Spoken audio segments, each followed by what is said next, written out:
Today we're going to start painting our hot dogs and cool cats. And whenever you paint, you want to kind of start with the lightest color first. So we're going to do our warm colors. And on our hot dogs, we are going to paint our dog using the warm colors. And if you wanted to, you could put some warm colors in your pattern in the border. But our background and other parts of the border will be the cool colors. So there'll be a nice contrast between the two colors. So on the tray here, I have my warm colors, and these are the watercolors.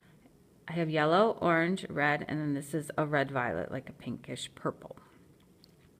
When you use watercolor, you probably want to start with a little bit of water on your brush, and you want to be careful about painting areas that are wet right next to other wet areas. So I was gonna put the inside of this ear pink. And I'm just carefully touching the tip of the brush to the paper. Now this one's a little bit lighter. If I want to get more color, I would dip into the paint, and that will make the color a little bit brighter. And you want to be careful about touching the edges and filling that in. Maybe I will also do the belly of my dog pink.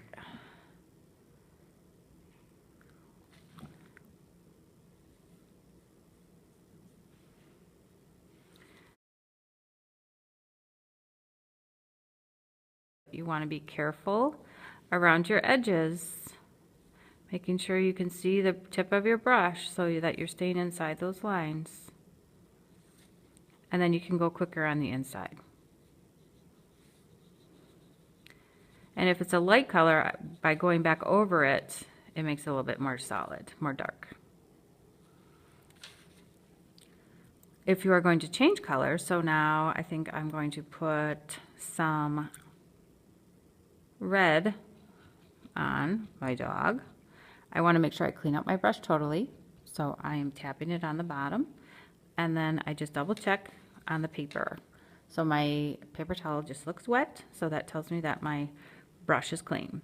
So now I'll take some red, and I'll put some red on his face. And you notice how my brush the tip of my brush hardly bends. Watercolors are a very liquid paint, and you should not have to press hard to paint with them. You want to be careful around your edges, of course, making sure that you can see your lines and staying within them. Now if I have to start bending my brush because my color is getting a little bit light, so I probably need to add more paint to it. And then when I go back over it, you can see how it's dark again. Sometimes it's nice to have a little bit of variation in your color. But I like to turn my paper a lot so that I can always see the tip of my brush and the line I'm trying to stay within. So my brush is not in my way when I'm painting. And you're just going to continue and paint the entire dog using your warm colors.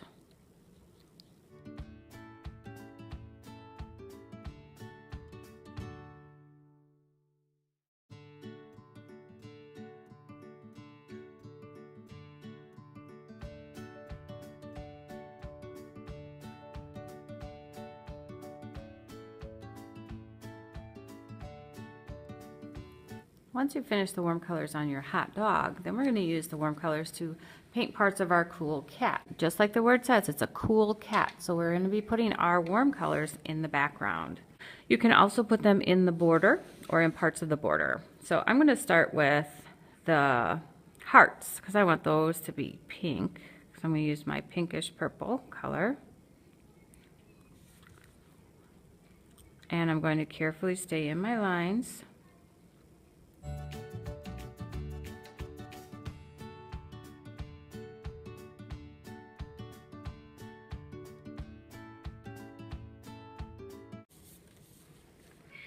Now it's easier for me to paint when I turn the paper instead of me trying to turn my hand in funny positions.